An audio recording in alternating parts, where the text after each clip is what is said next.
Good afternoon, everyone. Welcome to Live in the Hall. I'm Amy Henderson with the Georgia Municipal Association, and this is the GMA 86th Annual Convention. That is so crazy. Yeah. And I am joined by Kelli Bennett, also with the GMA Communications team, and Nia Williams, who, Nia, you have such a unique role, I think, here because you know like local government from three different, Right. You grew up in it because your dad is the mayor of Union City. You work for a local government, the great city of Douglasville, and you work with us every summer. Right. It's a tradition now. Yeah. Like, the moment Nia says she can't come, I don't know I know. what we're It's going to like, do. what are we going to do? No, Right. we'll just bring the show to her. We can get 2,200 people wherever you are. Don't worry. Right. No. So a little bit about what's going on here this weekend. Well, yesterday we started with training. GMA does a lot of training. We have, I think, 47 different classes that are being taught over these 4 days. Yeah. And It's a good day for training because then we also had we rolled out the red carpet for our training certificate Yes, recipients. We gave over 500 certificates over our 5 levels, so that was huge. I mean, to see the people strut down the red carpet, it made my heart smile. I was like, they're so proud, and they should be. They should be. And their city should be proud of them too because they have put in the time and the effort to really delve into their role as city council members and mayors so that they can do better for their communities. And that's that's very commendable for them. I agree. And then today we had some more training. More training, yeah. And then now we've opened up the exhibit hall here, and we have a full exhibit hall. I think it's almost 200 exhibitors. Yeah. And the neat thing about this is these are companies that have solutions that help cities. And I think some of our cities, Georgia has a lot of very small cities. Right. 75% have under 5,000 in population. I think sometimes you don't know the problems you may face until you come here and you find out. And you're like, oh, I didn't know I needed that service, Right. And they're so knowledgeable, I mean, this is my 4th convention, and I learn something new every time. We're going to go talk to them a little later, That's some right. of the exhibitors, but I'm amazed at I didn't know that was a problem, like you said. So you guys are going to hit the floor later, and we're going to talk to some city leaders and other folks and just kind of delve into some of the topics that we're going to be talking about here at the convention. And then tomorrow we will interview our outgoing president, Mayor Linda Blackinger of Auburn, and our incoming president, Phil Best of Dublin, and get their perspective on how the year went, how it's going, and it's going to be a great time. And we've got, throughout the weekend, we've got some concurrent sessions. First Lady Marty Kemp is going to be here on Monday to talk about the very serious issue of human trafficking and what she and the governor are doing about that issue. And of course, local government's really on the front line of that because it's happening in their communities, and the people who work in local government are seeing things on the street that can be helpful. No, we don't see. So I know we did a lot to get her here, and so I know she's excited to come with her team. So and I think we have 8 concurrent sessions on Monday. So it's y'all a come lot out. going on here. Yes. But and the best part though is that it feels like a family reunion. Oh yeah. Yeah. And you grew up in this atmosphere, so tell us what it's like coming here every year. Coming here every year, it's always something new. Right. It's never the same. Like every year, something new, something special. It's just always something new to experience, something new to take away as well. Yeah, so that's great. always And that's what we meeting hope is people. that people come and take something back and implement it in their communities. So I think we're going to go explore some of the stuff in the hall. Sounds good. All right. I'll see you guys out there. See ya.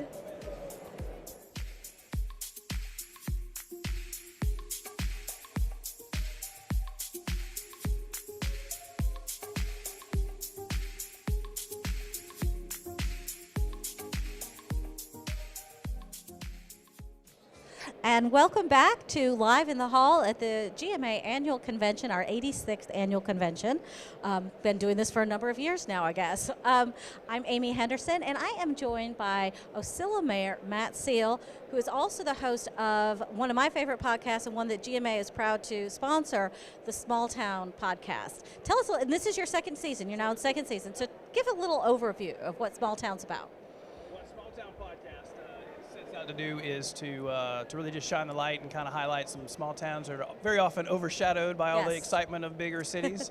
We often only get play in the media when something negative happens. Right. And sometimes that's a crime, sometimes that's a little corruption, or something that could be pitched as incompetence. But you're saying there's more to small towns? There is. As there's two sides to every story, small towns, big towns alike. Right. So really just try to highlight the whole picture. We still talk about the struggles. There's certainly struggles in rural America, rural Georgia, and small towns in rural Georgia are no different, but want to make sure they get the whole picture. And so we get to highlight some of those kind of quirky things and the way we still do business. And sometimes that seems to be timeless or lost in time. People maybe think of it as backwards, but that's because they're just different. Right. And so it's more about being different than forward, backwards, and it's just a different slice of life. And so it really does show, like, that. I mean, and I say this a lot, living in Atlanta, but not being originally from Atlanta. Right. I feel like there's a lot of people in Atlanta who think that Atlanta is Georgia. Right.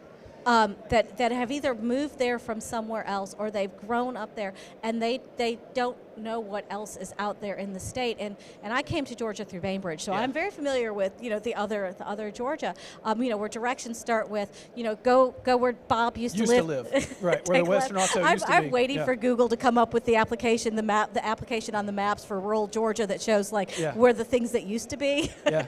Well, and funny you should say that. There are people who, when I say, they say, "Oh, where are you from?" And now I say, "Well, I'm from Ocilla," and we go from there. But it was common for people for me just to say, "Oh, I'm from a little town in South Georgia." Right. And they hear South Georgia, they say, "Oh, so somewhere around Macon?"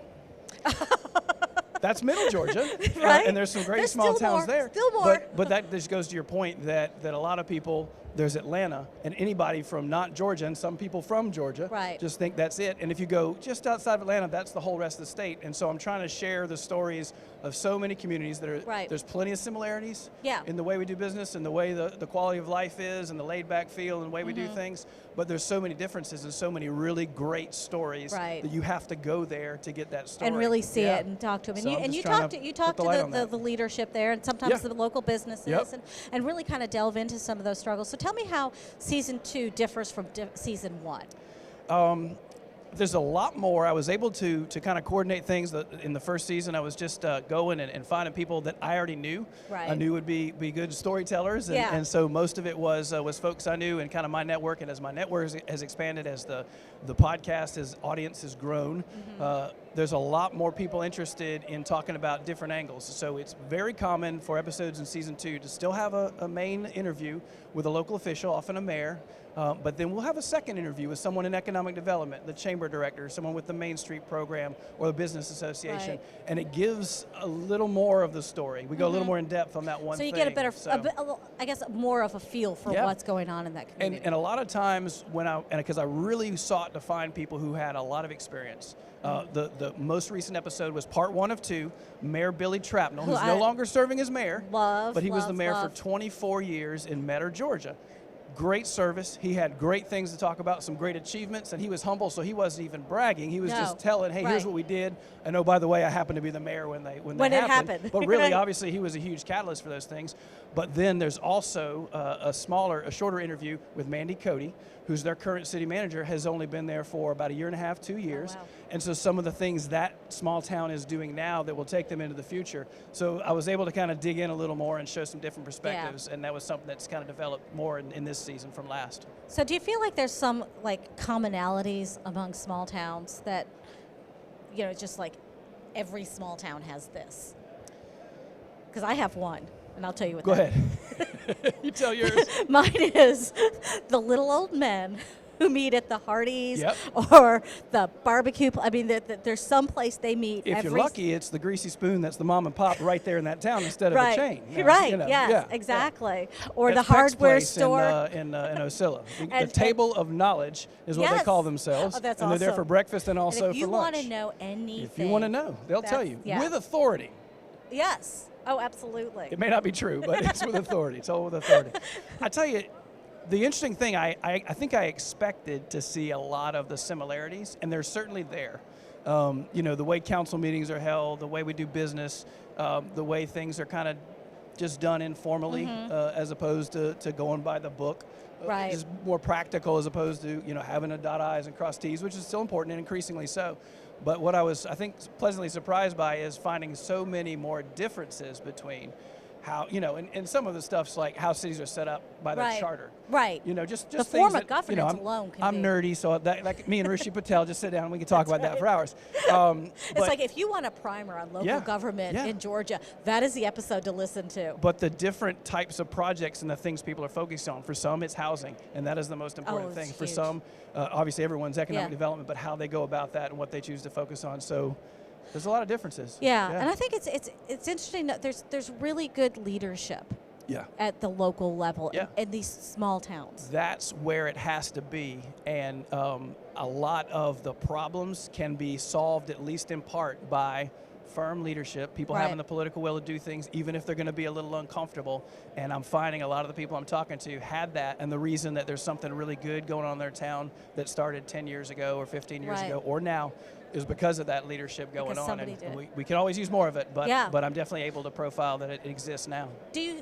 Have you experienced, like just talking, that there may be that next generation, is there a lack of leadership? Are there people, do you feel like small towns are having difficulty finding people willing to run for office? I think I'm not going to name a generation because it might be slightly different in but I think that there are several places where there's some very senior people who have been there for 20 plus years in leadership. And then the generation that came behind them, maybe sometimes because of complacency, but oftentimes also because they were just told no. Wait your turn. Wait until you're 60 or 70. Yeah, and it's almost like something skipped. And now there's some folks that are in their 20s that are really stepping up, maybe ahead of time. And I'm just starting to see that a little bit. I don't know. It's not a scientific poll, but I'm kind of observing that trend that it's like. In fact, I guess it's people maybe my age and slightly older. My generation just kind of, You know what? Let's do this. Yeah. So I'm seeing people, and I love encouraging that when I get a chance to talk to people. Jump in, get involved, even if it's on the planning and zoning committee. You don't have to run for council or mayor to have impact, and getting on those boards and those authority boards especially gets you more connected with what's going on, makes you more aware, and you can't help but care when you know what's going on. Yeah. Now, okay. Not that you have favorites. Do you have a favorite episode? Yes, of course. My favorite episode, which camera should I look at for this one? Which is me? This one over here? My favorite episode of Small Town Podcast was GMA interviews Mayor Matt. That was a fun episode. with Amy Henderson. Great. It's hard to try to say there's a favorite. There's so many different aspects of some, because there are some where I was able to get in some deep conversations about serious issues. Right. I don't specifically, like, there's a lot of racial conversations that I've been able to get into, and I'm not going into a conversation with, the first black mayor or councilman of whatever town specifically get into that, but it obviously comes up because that's part of that person's legacy and heritage. Right. And I don't run from, those that conversations. That's right. You can't. And other interviews have been fun, more for entertainment value because of hilarious stories that come about. What was it that Mayor Trapnell said to you? And he wasn't even I think you said he wasn't even trying to be funny when. The most recent episode, oh my gosh. You catch me off guard. I know, I'm sorry. There's 2 episodes with him. The next one's still to come. But he was talking about about people running for office. Oh. And not being. Yeah, he talked about, he actually told the story. He said a lot of people will run for office for one thing, and he was being serious. He warned against this because if you're just doing it to get a road named a certain way or get somebody fired or implement this one thing, well, if you accomplish that in your first year or year and a half of your 4-year term, you're done. You're done. But you have nothing else to go behind. But the other thing was, he said both ACCG and GMA have had instances where people who go to newly elected officials training will go up sometime by the end and say, how do I get out of this? And they're like, what are you talking about? And he said, well, I made a bunch of campaign promises to get elected, and now I'm in. And you just told me that everything I told people I would do, I can't do legally. And everything I said that I wouldn't do, I have to do legally. So how do I get out of this? Because this is going to be, just, That's right. just terrible mess. You got to know what you're getting into before you get into it. It's a lot. And that goes to some of the legislative, I'll say restrictions, but confinements come from the state and the federal level over what we can do. But back to your point about leadership, I mean, we're where the rubber meets the road. I'm not tooting my own horn as a small town mayor. I'm dealing with this stuff directly. That's absolutely and right. I have to live in my own mess if I make it, kind of thing. At the state and at the federal level, little farther removed. Yeah. It has to be that way. Right. Everybody has their role. But that local leadership, man, it's you can't get any closer to the people. Yeah, no, you cannot, because they know where you live. That's right. They are next door to where you live. So, where can people find Small Town Podcast? We were fortunate enough from the very beginning to be on any podcast app you can imagine. Ones I haven't heard of yet, I'm finding out that we are on. So obviously Apple iTunes, Apple Podcast, Right. Google Play, which podcasts are now on Google Podcasts, Stitcher, Spotify, iHeartRadio. There's one called TuneIn. There's one called Pocket Cast that I'd never heard of, but apparently people are listening to me on That's that. great. And then, of course, you can go to the website, smalltownpodcast.com. There's a player that will show you the most recent episode right on the homepage. And on GMA's website, you were kind enough to make sure that all the episodes are there. So and if somebody places. wants you to come visit their city, how do they pitch you? So we're on Facebook, Twitter, and Instagram. Okay. Small Town Podcast, and the handle's at Small Town PCast on a couple of those. Right. Or they can email me directly, Mayor Matt at smalltownpodcast.com. I am. We've got plenty of requests, but I'm always looking for But more. you have what, a life as well? There's and that's why I have to do an episode every other Monday, which is difficult enough, certainly. But no, it's been fun. As you know, I'm not ready to make an announcement or anything, but we're in some really serious talks about doing episodes outside the state of Georgia, because so exciting. Small towns are small towns. I mean, yeah. it's not just Georgia that's got some great stories to tell. There's some other Yeah. states that do as well. So I'm looking forward That's really to some exciting. out-of-state road Yeah. trips coming up. So everybody stay tuned for that. That is awesome. And for the folks that are here this weekend and headed home, if you're driving any distance, episodes are about an hour. Yep. Plug it in, listen to it on your way home. It's awesome. That's where people listen to the most. They tell me, I have to do so much commuting. I listen to your podcast all the time. I listen on my way as well. Yep. So thank you so much for being here, and we love the podcast, and we're small towners. Yeah, Amy, thanks for all your support. You've always given absolutely. NGMAs as well. Absolutely. Now we're going to go back out to the exhibit hall where Kelli is with LGRMS, the Local Government Risk Management Services. They're going to keep you safe, hopefully, if you listen to what they say, and well. Hey everyone, we are here with Dan Beck with the Local Government Risk Management Services, better known as LGRMS. Hey Dan, how are you doing today? I'm doing great. How are you today? I am great, getting a little tired. That's why I came over here first with everything you all have, get my energy back up. So share what all you have in your booth today. We are so very blessed to have all the GMA members and all the services we provide here. So one of the things we do, the first thing that most people are interested in is the health screen right here. Right. So Janet, you got a second? Janet, stand up. What do you do for health screens, Janet? We just check their blood pressure and just check their blood sugars and kind of educate them a little bit. And and talk about their BMIs as well. And that's all we do. Right, so they can get it right here live, right? Right here, and it's gonna be really quick. And we have 3 people, and we're gonna move really fast, and that's all. Awesome, thank you. Loads and loads. Hey, we got somebody that had a health screen here last year. And she has a pretty good story to tell us. All right, tell us a little bit about kind of your testimonial. You shared it with me, and it was awesome. We came last year. I've always been very healthy. I'm also an RN, so I know all the signs and symptoms. Right. So they did my blood pressure, and it was elevated. Wow. She had me take a seat, sweet little girl like Janet, had me take a seat. Took it again in a little while. It was still elevated, so they suggested I go lay down for a while. Okay.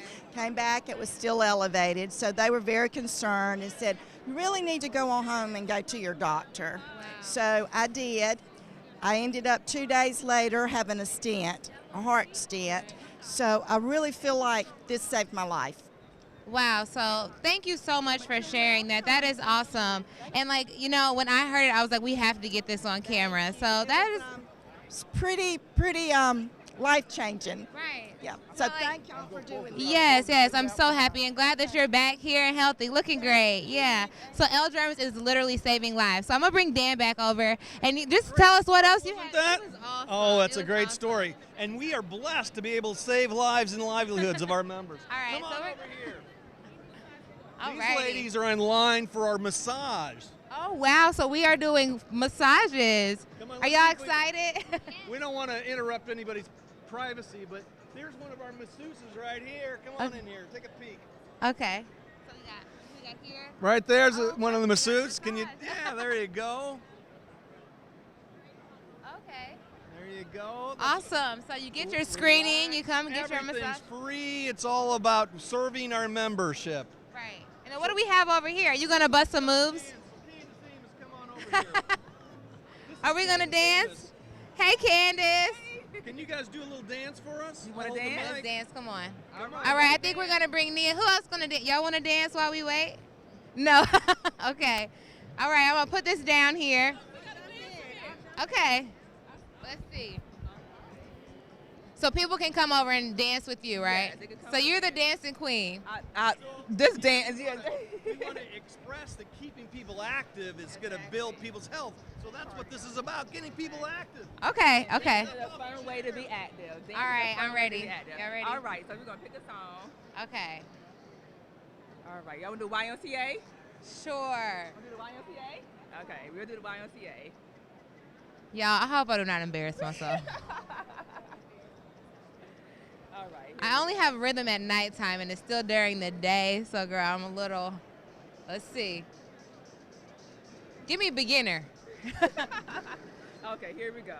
Okay. All right. Make sure the camera sees us. And all you're going to do is mirror the images. Just mirror Okay. the dancers. Okay. Just mirror the dancers. So this should be easy for anybody, right? Yes. It's into All anybody. right. Is this what we do? All right. All you're going to do is mirror the dancers. Okay. So y'all can come over here and do this same dance that we're doing, or pick your own song. Exactly. Let's see if anyone else wants to come dance with us. We got the whole crew dancing back here. Oh. Okay. So there's a camera that sees us? Right there.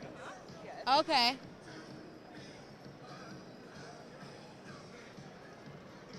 Okay.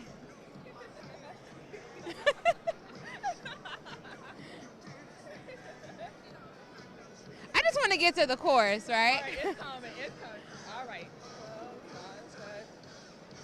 Okay. Oh, shoot. Yeah, something is spelling it. So y'all continue to dance. I want to talk to Dan a little bit more.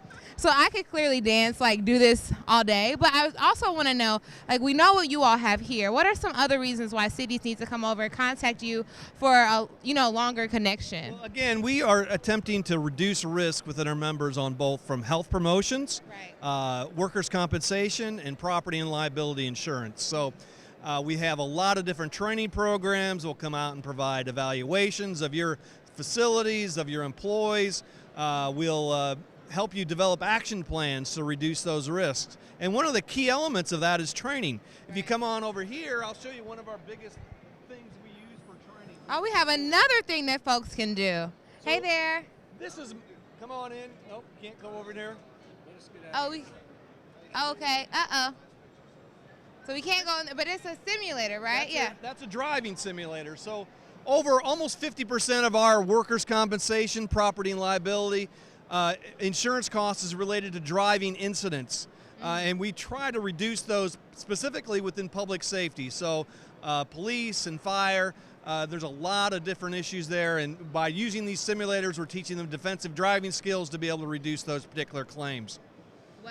So does this travel around to the different Travels cities? throughout the state. And we're really trying to focus on our high priority members, but anybody that's a member of either GERMER or our workers' compensation program can request it, and we can bring it out for them to help train their employees. Right. So you got some interactive training here, and then also you all come out, and they have a wealth of knowledge, literature for everyone to read here. Is there anything else you want to add before we wrap up? Well, one more thing. Come on over here. Okay. This is like a great field trip in the L-Germs booth. This is Sharia Robinson. Oh, hey, Sharia girl. Robinson. And Sharia is our health promotions manager. Okay. So she's responsible for everyone's health in the state of Georgia, which is a big responsibility. A very big responsibility. If you come to this booth and you do the health screenings, the massage, or the Just Dance, or the driving simulator, we'll give you one of these fantastic t-shirts. The retail value is somewhere in around $150, and we'll give them to you for free. For free. Right. $150 shirt for free, only here at GMA Convention. All right, we're going to take it back on the set with Amy. She's with Rebecca Rice. And welcome back to Live in the Hall at the Georgia Municipal Association Annual Convention. I'm Amy Henderson, and I am joined by Rebecca Rice with the Georgia Family Connection Partnership. Mouthful. Practice that. It's a mouthful. Yeah, no, but we're so glad you're here because one of the things this past year, well, in the last year or so, GMA partnered with y'all on doing the Civic Health Index, and you can find these online. Yes. We have a link on the GMA website if you're familiar with that, or at your website. It's also on our website, gafcp.org, under our big resources tab right at the top. Yeah, and Rebecca, this is only the second time that Georgia has done this report. It is. In 2013, we worked with some other partners to issue the first ever Georgia Civic Health Index. There is a national organization that partners with, I think there are about 35 to 40 states around the nation who are doing these civic health indexes, and the national partner for those is called the National Conference on Citizenship. It's an organization that was chartered by Congress in the early 50s to kind of try to build off some of the civic engagement momentum coming off of the post-war era. Oh, yeah, that makes sense, yeah. But unfortunately, since about the 80s, civic engagement has been declining in America. So how do we define civic health, and why does it matter? Civic health is a very broad term. NCOC, National Conference on Citizenship, that's their term. So it speaks to your very traditional civic engagement indicators. Are you registered to vote? Do you vote? Do you contact your elected official? Those the traditional civic engagement we think of. But then it also speaks more to social cohesion and community involvement, because those are also very important pieces of civic life. Right. And are linked with outcomes. So your relationships with your immediate friends and family, and then also with your broader community. So do you participate in community groups? Do you volunteer? Do you work together with your neighbors to help to solve problems in your community? So it's stuff like that. Yeah, I think that's interesting because I do think, being connected to your community, if you don't feel connected, you feel isolated. That leads to depression issues, drug abuse, all these things that communities, of course, are battling. Right. That individuals are battling. So this is all tied to that civic health thing. And the report shows, since the last time we did it, or was done, that Georgia's civic health is not improving. No, and it's declined in a few areas. It's not an apples-to-apples comparison. Some of the indicators changed between 2013 and 2019 because the survey instrument changed. Right. But on most of the variables that we can compare, there's actually even been a decline. So, for example, one thing that I find disheartening, in 2013, more than 10% of Georgians, which still isn't great, but at least more than 1 in 10 Georgians was regularly contacting a public official. Right. That number dropped to, I think, less than 8% for the 2019 report. So, Yeah, and I think it's also important to note, Georgia apparently does well. We do well in going online and sharing our political views. Sure. But not actually engaging face-to-face with each other. Sure. So Georgia is ranked 13th in the nation on this survey for expressing political, societal, or local views on social media or the internet. However, we're 49th in the nation for contacting a public official, which again includes elected officials at every level and appointed officials. Right, and I think that's a role, and we have a concurrent session on this on Monday, where city officials are going to hear about this, and we're going to talk about it, because I think there is a big role for city officials to play in getting people in the community engaged with each other and being available to people. Oh, absolutely. So there is research that suggests, there is to some degree, I think, a mistrust and really a misunderstanding of government and government engagement at all levels. But there is research that suggests people do trust their more local elected officials more. And so I think that's such an important place to start. It's simply easier than trying to... It's easier to find your mayor at the grocery store. Right. And so I think at the local level for residents and citizens, I think it's a great place to really grow your civic engagement muscles.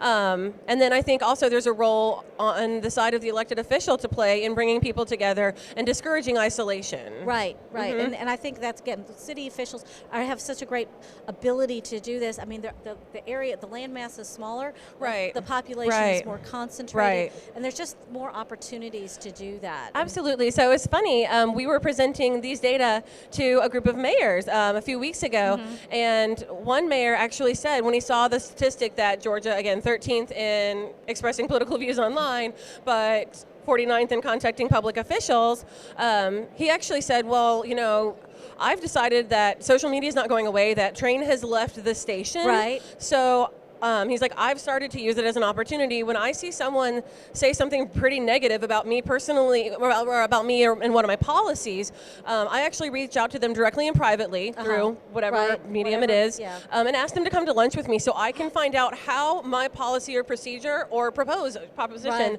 is affecting their lives.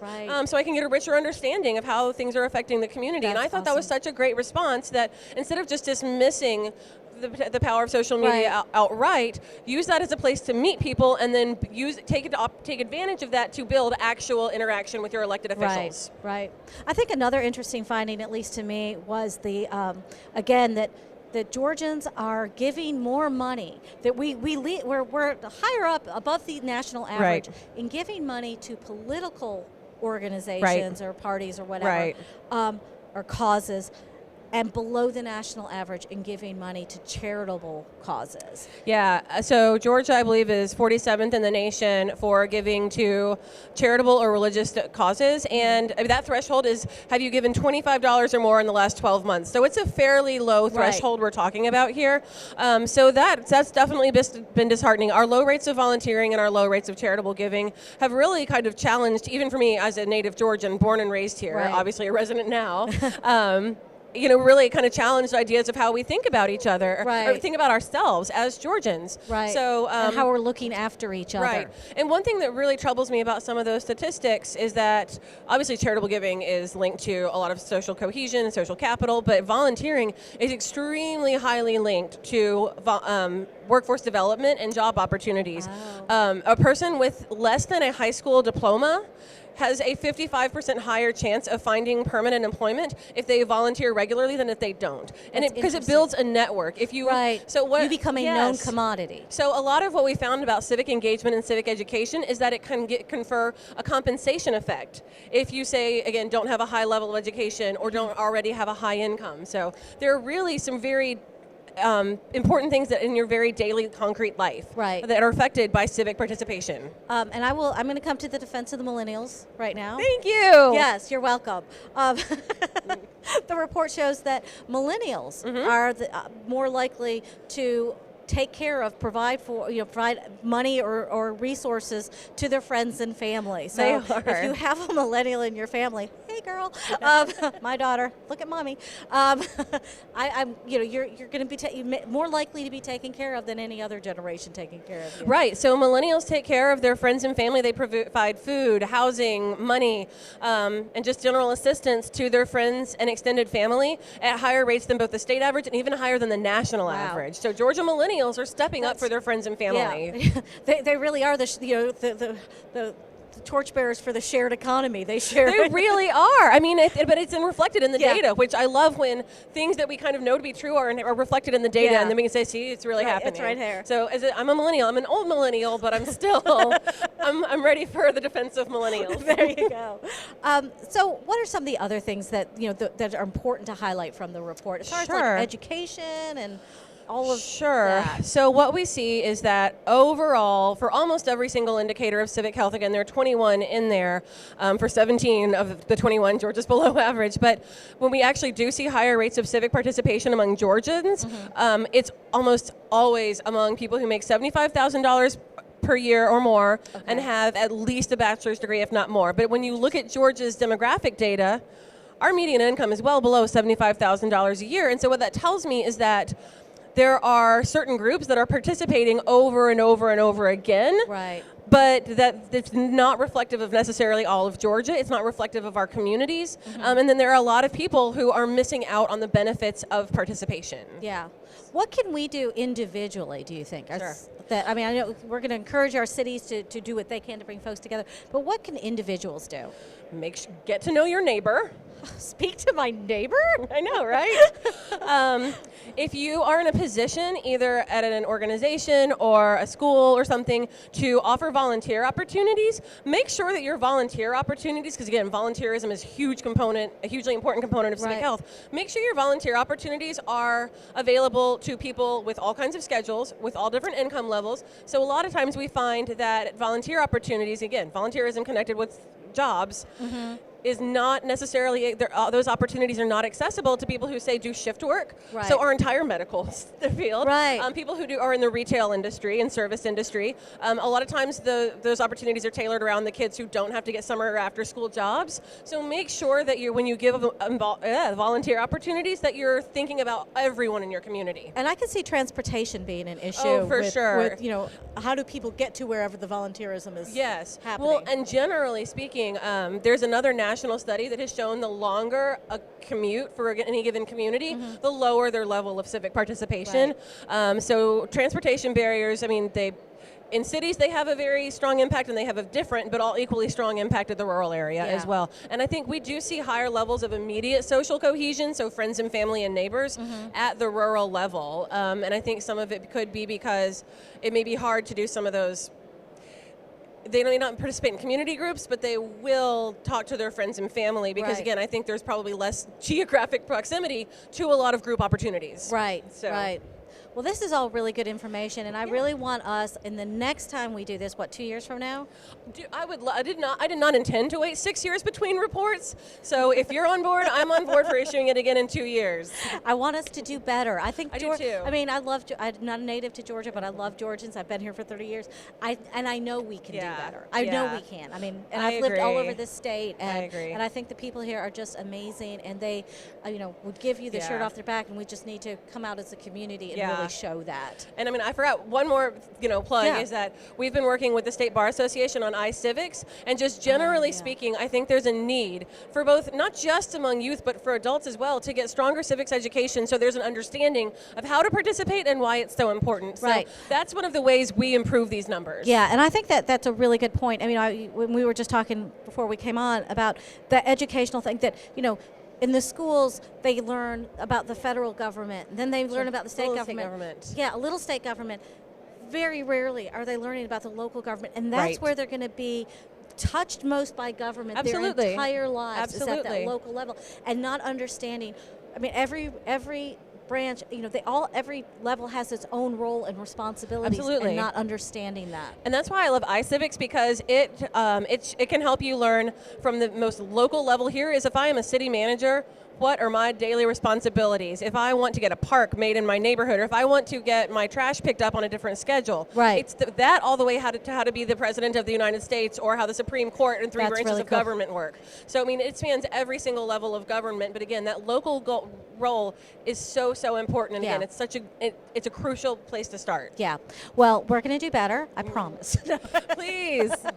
I'm making that promise on behalf of all Georgians. Don't let me down. As someone who has to spend a lot of time with these data, I would love it if they were better. Yeah. Well, great. Thank you so much for being here. And again, the report is on our website, but also on yours as well, so people can find that, dig into the data a little bit. And now we're going to go to Kelli and Nia out at Firestar and hear about what they do for local governments. Great. Cool. Thank you, Amy. You ready, Kelli? Yeah. Alrighty, we are here with Steve Macon with Parker Young Constructions and Firestar. Hey, Steve, how are you doing this evening? I'm good, thank you. Well, I should say afternoon, excuse me. So tell us what we have going on here. Obviously, you're very popular with all the candy, but what services are you all offering? Well, Parker Young Construction is in disaster management, disaster type services, and of course Firestar is in the mitigation field. So if a city has an issue with a sprinkler head that may break, or hurricane damage, or a fire, then we would utilize either or both of our companies to assist in servicing them. Sounds like a one-stop shop, really. So what are some cities that you've worked with recently, or some of the bigger projects? The city of Donaldsonville, Bainbridge, Cairo, Blakely. Okay, awesome. Yeah, I actually read some stories about that. I work with Amy Henderson, so she talks a lot about you all and even your facility, which is great. So let's talk about what sets you apart from your competitors. Well, our employees. We've got about 200 employees, and we've got people that have been there, like myself, 33 years. But out of the 200 employees, the majority of them have been there at least 10 years. So we have not only employees, but we've got craftsmen. We have our own plumbing division, we've got our own electrical division, our own HVAC division, and then we do mold remediation, we do own asbestos abatement. The list goes on. We've been doing it a long time. And it's awesome when you can see that employees love you all so much, and that really speaks to your customer service too. Now, where can people find you? I know we're in booth 434, but outside of the convention and exhibit hall. Our main office is in Norcross. You know, you can go online, www.parkeryoung.com, 770-368-1000. Okay, great. Well, thank you so much. And I know people will come over here and talk to you all. Thank you. All right, thank you. Hopefully that was halfway good. It was good. It was great. All right, now we're going to head over to, all right, just come right this way. Okay. Hey there, how are you? Good. All right, we're here with Charles Abbott Associates. We have Tim Ingles. I'm sorry, how do you pronounce? Tim Ingles, yes. Tim Ingles here. Tim, what do we have here? What kind of services are you all offering to cities? Well, for cities that choose to outsource civil engineering plan reviews, building inspections, building plan reviews, we do those services for jurisdictions around the state and around the country, actually. Okay. So what are some things that kind of sets you apart from your competitors or just makes you extra special? Well, we have an ISO rating of a 3. We carry that's the lowest ISO rating we can carry in the state of Georgia, and we carry that to any jurisdiction that we represent. And so that's something that we offer, as well as just because of that, to achieve that, we've got to have people with advanced certifications, advanced qualifications. So a really strong and powerful team, it sounds like you have here. That's correct. Awesome. So where can we find you? I know we're here at convention, but outside of the convention, where can we find you? As far as the cities that we represent, or the offices? Cities, but also just like where, like online, where's your office? Yeah, well, our office is right next to the airport at Hartsfield International Airport, and but we represent cities such as Brookhaven, city of South Fulton, Stockbridge, and so we represent about 19 cities around the state, including Albany. All the way south is Albany, and as far north as Dahlonega. Wow, so it's across Georgia, literally. Okay. Yes, ma'am. So what's the website, really quickly? It's www.caaprofessionals.com. Okay, perfect. Is there anything else you want to add? Want to kind of encourage cities to come over here and visit y'all? No, we're giving away Starbucks gift cards. A cup of coffee if you come see us. Yes, that's a great thing to add. I know we need a little extra perk. So yeah, come over and visit Tim and his team. All right, I think we are headed back somewhere. Thank you so much, Tim. All righty, we are walking this way. We're going a little bit of everywhere, so okay. Hey guys. Alrighty. Okay, we're gonna. Hey, how are you? Good to see you. Oops. All right. Awesome. So first introduce yourself. I think your name tag's turned around. Okay. We have Tanya Jackson here. So Tanya Jackson, what all do we have behind us? Tell us about your services. Well, first time, I like to say this is my first time at GMA, and I am so excited. Welcome. Exactly. So I will be a repeat offender, but my name is Tanya Jackson. I serve as Business Development Manager for Rayland. We are a construction management firm located in Carroll County. So we simply build structures that build communities. Wow, no, you can't say simply. That's a powerful statement. That's a powerful statement. Relationships, and we're just looking for partners to partner with to just help build communities and make it better for everyone. Right. So, now are you relatively new in the municipal space? We are. We have been primarily in the K-12 unit and market and in other commercial markets, but now we're just really making a die-hard effort, and I'm in charge. Right. It's time to get with these Georgia cities. Now, what would you say separates you from your competition? I say it separates us is our relationship. We're not looking for a one-hit wonder. We're looking to partner with someone and to really help cities make their place great. Awesome. That's really nice. So let's also talk about your team. What are some other things that you all offer for cities? The thing I think we offer for cities is one thing I can say about our company. I've been there 15 years. Wow. We are family oriented. We have long tenure employees. So we have a true team that we will bring to the city, and all of us work together on a collaborative effort to make sure their needs are met. And so it's a team effort from start to finish, from our housekeeping all the way to our president.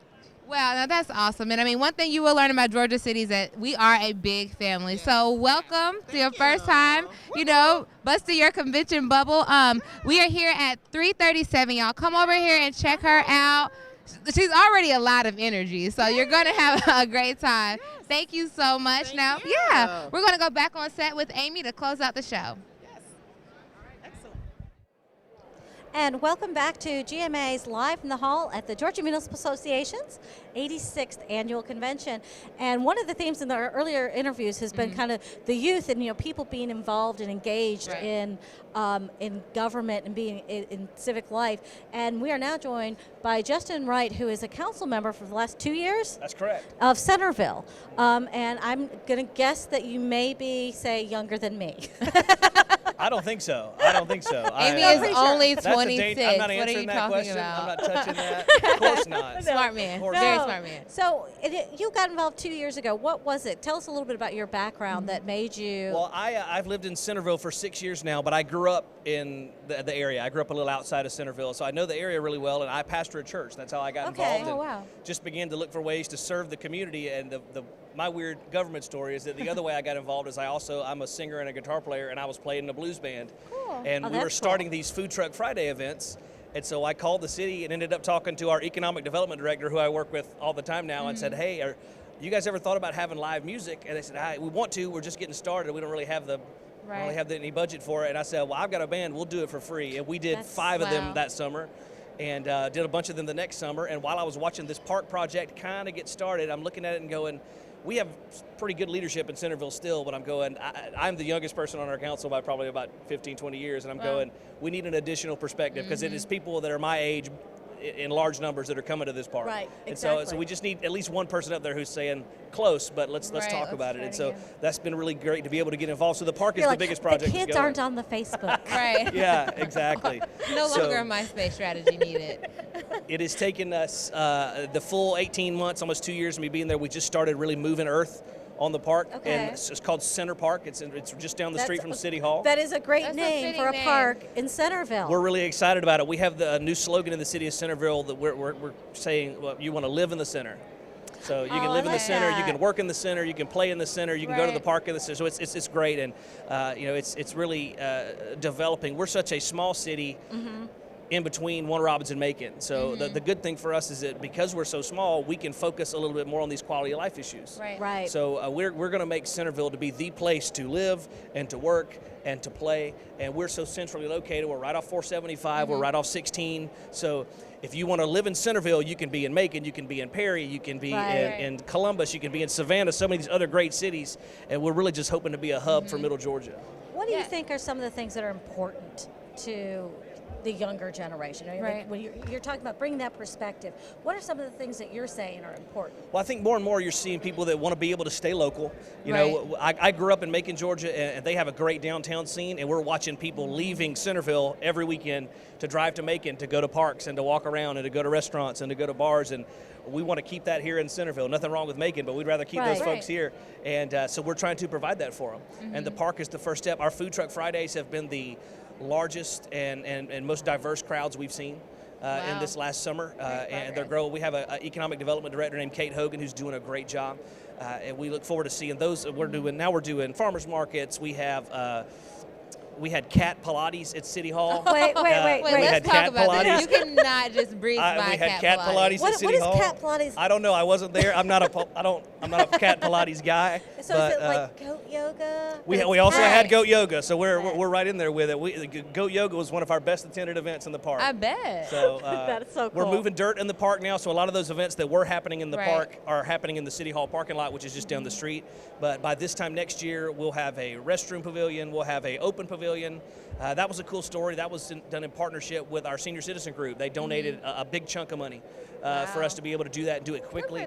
So they're making an investment not only in their use of the park now, but also just in the. It's just going to be a real legacy for them for the city of Centerville. We're going to do a nice plaque and take care of them. I think that's going to be one of the next trips I take is to Centerville. So come see us. We got to get you there on a Food Truck Friday. It's a fun time. Now, are you still playing? Your band's still playing on Fridays? I just started rehearsing with a new band the day before I came down here. So we'll be playing Food Truck Friday next year. We got to have a little rehearsal time first. Right, that's fair. Now, I kind of want to backtrack to kind of your journey to leadership. Like, I think it's so awesome, and we're going to hear about another leader tomorrow in Jonesboro, like how you became involved, right? Like, you knew you wanted to make the city better, didn't know how, ended up getting on the phone, which is kind of rare for us these days. We just want to text and say. I think they were surprised that the phone was ringing. They were surprised. So, I mean, what is it like? What advice would you give to someone that's younger who's thinking like, oh, I want to do something, but city council, that's too big for me, or like, what is some encouragement you would give for them to kind of take that step? I think the best thing you can do is get engaged in every way that you can. When I moved to Centerville, moved back to Middle Georgia, I had been working. I'm a pastor, is what I do when I'm not on city council, and I had been working as a youth minister for many years and a worship pastor too, singing and playing guitar stuff. And my wife is a high school teacher. Wow. And so when we moved back, that was one of the ways that we said we're going to try to because I said I don't really know. I'm the lead pastor at my church now, and I remember being in my church one of the first couple of days I was there and going, I don't know what I'm doing. Right. I know high school students, but this is new, and so through some prayer and some thought, it just became. I came around to, I'm going to try to serve the people that live in this city any way that I can. Right. And so I emailed our mayor at the time, who's still our mayor, Mayor Harley. I emailed him about a month into being down here and said, hey, I'm a new pastor in town. Right. What can I do to help? And he emailed me back and said, nobody's ever asked me that before. I'm about to think about it. Really? And so a couple weeks later, he emailed me back and he said, hey, we have a problem in Centerville. 100% of it. We have one elementary school in Centerville Elementary, go Mustangs. Right. And we had the Fighting Mustangs. Right. Yeah, man, it's a great school. Yeah. It's 100% on free breakfast and lunch. And so we had an issue where in the summertime, there was a lot of parents who either can't or don't budget for those meals that they had had all summer, all the school year long. Right. And so he said, "What can you do?" I said, "I don't know. We'll look into it." And we ended up partnering with a program called the Georgia No Kid Hungry campaign. It's what it was called originally. I think they've changed the name now. But so we became a summer feeding program site and did that, and that led us into learning that affordable childcare is a huge issue in Centerville. It's everywhere, but particularly in Centerville.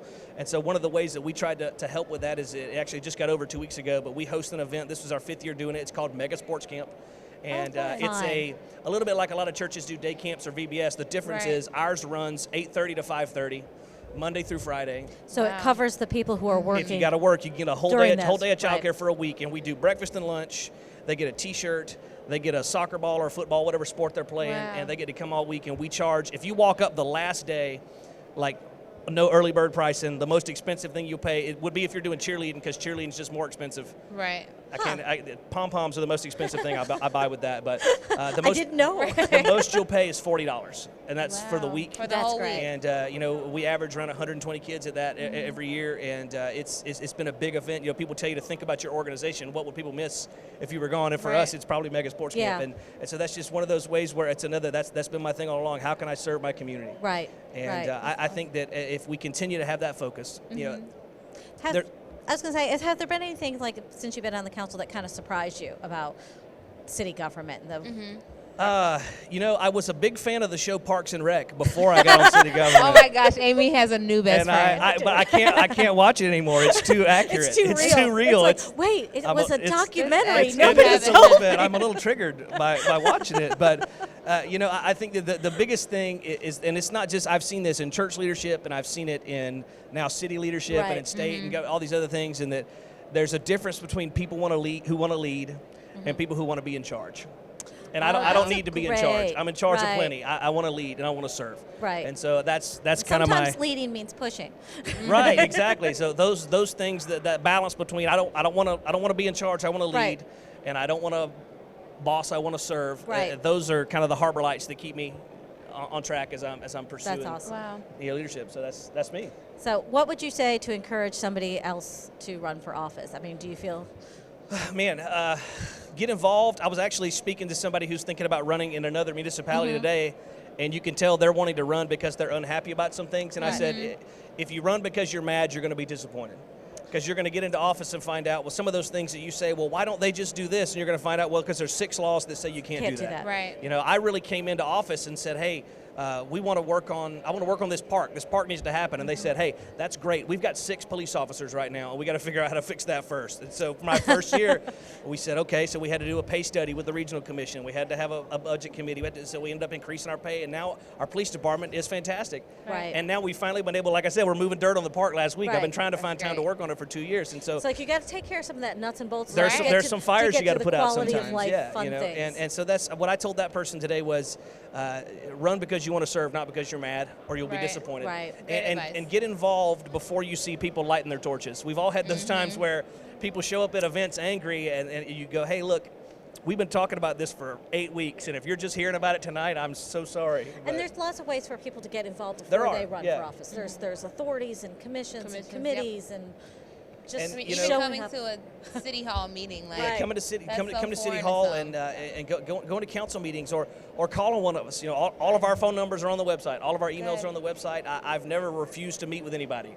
You know, or at least to talk to you on the phone if I don't have the flexibility to meet with you. But you know, we want to engage with our citizens, and sometimes it is unfortunate that you really only get to engage with people who are very, very unhappy. And that's as we like to say, us Parks and Recs fans, they're caring loudly at They us. are. That's absolutely correct. That's a real thing for sure. But, you know, I look at it like we serve those people like we serve everybody else. But volume doesn't necessarily equate to authority. Right. So, you know, you got to take everything in context. But, you know, it's been a great experience. I've learned a ton. And that's why I love coming to GMA, because I really have learned a lot. I've been at about everything I could make it to. I've got a small child at home, so sometimes I have to stay home and keep the kid. Right. Sometimes, kids are important. Kids are important. You know, apparently, they don't take care of themselves. Her mom really likes her to stay fed and alive. Those are the 2 priorities. Yeah. That's great. Well, thank you so much for joining us today, and thank you for your service to the city too. And thank you guys what for you everything guys that you do. We appreciate you. Thank you. And we'll be right back with Nia and closing out the today's show. Thanks.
Thank you all for joining us today for Live in the Hall at the Georgia Municipal Association's 86th Annual Convention.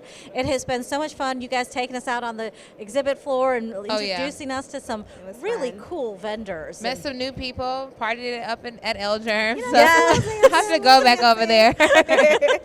There's always fun things to do over there. And now, did you guys going to get to go climb in the fire truck and do all that fun thing? Do they let you drive it? No? No, not this year. Yeah, not this year. We'll try again tomorrow. Yeah. And I don't know that the GMA insurance will cover that, so maybe not so much. Okay, that's a good point. But it's always so much fun to talk to our members and talk to just interesting people and find out what's going on. There's so much going on in our state and going on in our cities. So we hope that everybody will join us tomorrow. We're going to continue the conversation, meet some more vendors. Right. talk to our friends over at Home Depot. They're giving away some money. Yeah, so we'll have that live. So that'll be really exciting. Yes. So it's really cool. And Nia, you're going to interview some folks for us tomorrow too. Can't wait to do it. It's going to be so much fun. Well, thank you guys for joining us tonight, and we'll see you tomorrow morning. I think we start around 9 a.m. Yeah, bright and early. Yeah.